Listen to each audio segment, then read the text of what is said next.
5 News special coverage, the VA murders. I'm here to announce the guilty plea of Rita Mays. She just appeared in United States District Court here in Clarksburg. We begin with a breaking news alert. There's closure tonight for the families of veterans whose deaths were ruled suspicious at the Clarksburg VA. A former nursing assistant is charged with multiple counts of homicide in a string of deaths that spanned from September 2017 to July 2018. We have team coverage tonight in Clarksburg with WDTV's Josh Croup and Joe Buchanan. Over the next half hour, we'll bring you the latest on the decisions made inside of the courtroom today, what's next for the families, and many of your other local top headlines. But first, WDTV's Josh Croup has been standing by in Clarksburg. He's been following these developments all day long, and also for the last 2 years that the investigation has been going on. He's downtown Clarksburg now. Josh, good evening. Cynthia, good evening. This investigation has only been ongoing for 2 years, but we first heard about it a year ago, just under a year ago, whenever we learned that the VA Inspector General was looking into this case. It turned out the person they were looking into was Rita Mays. We learned her name officially for the first time today as the person of interest in this case. I want to show you her mugshot if we can. We know that she was just booked into North Central Regional Jail. Her mugshot just obtained by 5 News. She accepted that plea deal today on 7 counts of homicide and 1 count of assault. Police say he tried to rob 4 different businesses in Louisville in an hour and then led him on a multi-county chase, ending with him under arrest and on a stretcher. Thank you for joining us for Wave 3 News at 11. I'm John Bowles. Shannon Kogan has the night off. Now, most of the places police say this man tried to rob were pretty close together in West Louisville, with the exception of one place on the east side of I-65. Here they are. As Wave 3 News reporter Jericho Valtier explains, these attempted robberies turned into a long chase, all happening in the span of about 1 hour. The police chase ended here. A Louisville man accused of shooting 2 women, then pointing his gun at police, has been indicted by a federal grand jury. The man here on your screen, LaRon Weston, is charged with being a felon possessing a firearm. We were the first to bring you the body camera video here showing exactly what happened when he pointed that gun at police. He was tackled instead of shot. Police were chasing Weston after he allegedly shot 2 women in the parking lot of Cox's Smokers Outlet off Manslick Road. Now, closer look at what sparked all the discussion. The video shows Weston pointing a gun at one of the officers while another took him down, put him in handcuffs. This sparked a lot of discussion because use of force policy would have allowed police to shoot him. If convicted, faces a max penalty of no more than 10 years in prison. With breaking news happening now, this is Wave 3 News. Breaking at 4, parents fearing for their children and students in fear for their lives today after a lockdown at Jeffersontown High School. Welcome to Wave 3 News at 4. I'm Dawn G. A heavy police presence at Jeffersontown High today. Few details were immediately available, but LMPD and JCPS held a press conference less than half hour ago. Wave 3 News reporter David Mattingly is at the school with more on the latest information that we have. David? In fact, I spoke to one mother who was following texts from her frightened daughter who was hiding in a restroom. Listen. Mom, I'm scared. They told us to go into lockdown. I'm stuck in the bathroom. She said she has her feet up so nobody can see her feet in the stall. More local now. This is Wave 3 News at 4.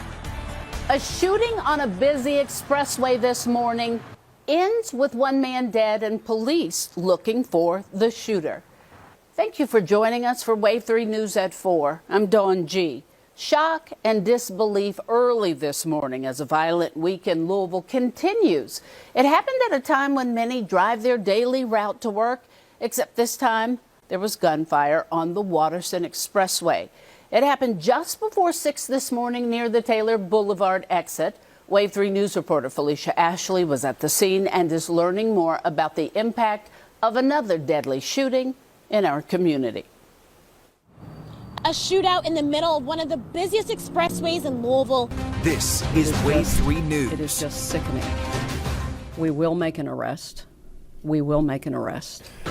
An off-duty Jefferson County Sheriff's deputy is, quote, targeted and ambushed. The full force of LMPD and the Jefferson County Sheriff's Department now searching for his killer. This is Wave 3 News at 6. I'm John Bowles. Shannon Kogan has the night off. This is 26-year-old Brandon Shirley. He was killed early this morning in his own vehicle, working a second job as security at Rockford Lane Auto Sales. Deputy Shirley was in uniform when police say somebody walked up to his vehicle and shot him. He was rushed to U of L Hospital, immediately given treatment, but his wounds were too severe and he died. We're all across Jefferson County tonight with team coverage looking into who Deputy Shirley was and how all of this unfolded. And we begin with Wave 3 News reporter Olivia Russell, who has the latest on the investigation right now.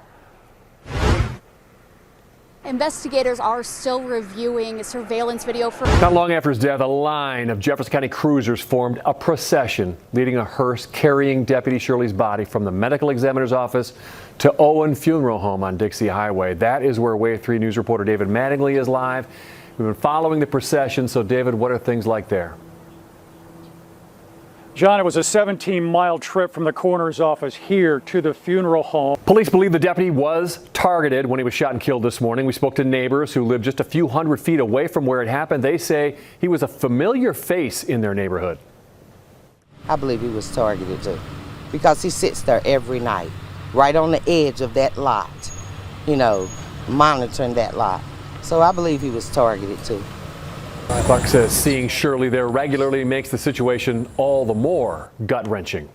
The number of officers shot has gone up. It has the FBI worried about that trend so far this year. Wave 3 News troubleshooter Natalia Martino spent the afternoon breaking these numbers down. More local now. This is Wave 3 News at 4. Today, the community and Jefferson County Sheriff's Department said goodbye to Deputy Brandon Shirley. A police escort traveled from Owen Funeral Home in Dixie Highway to Southeast Christian Church for the funeral service. Cruisers from the Jefferson County Sheriff's Department led the way. Shirley died last Thursday when police say he was ambushed and shot while working a second job. Thank you for joining us for Wave 3 News at 4. I'm Dawn G. The funeral for Deputy Shirley began around noon today. The long line of people saying goodbye to Shirley even caused traffic backups across Louisville.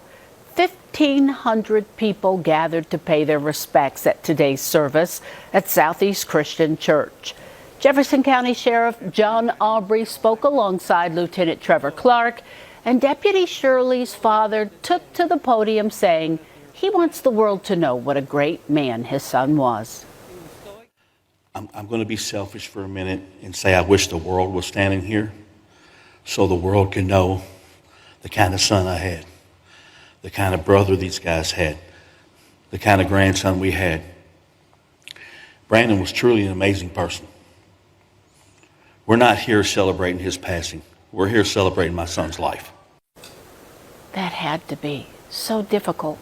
Brian Shirley said his son was the greatest man he knew, and there wasn't a single person who didn't like him. Ready, aim, fire. Ready, aim, fire. Ready, aim, fire. Ready, fire. Sending our prayers to his family and his family in blue. About an hour ago, Deputy Shirley arrived at his final resting place in Cave Hill Cemetery. Uniformed officers carried his casket draped over with an American flag. A horse-drawn procession took them to the gravesite where Deputy Shirley is laid to rest today.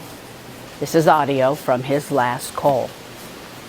Deputy Shirley, you are greatly missed. We were blessed to have had you, and it was an honor to have served beside you. May you rest in peace. Although Deputy Shirley is laid to rest today, authorities are still looking for his killer. A $75,000 reward is offered for information leading to an arrest and conviction.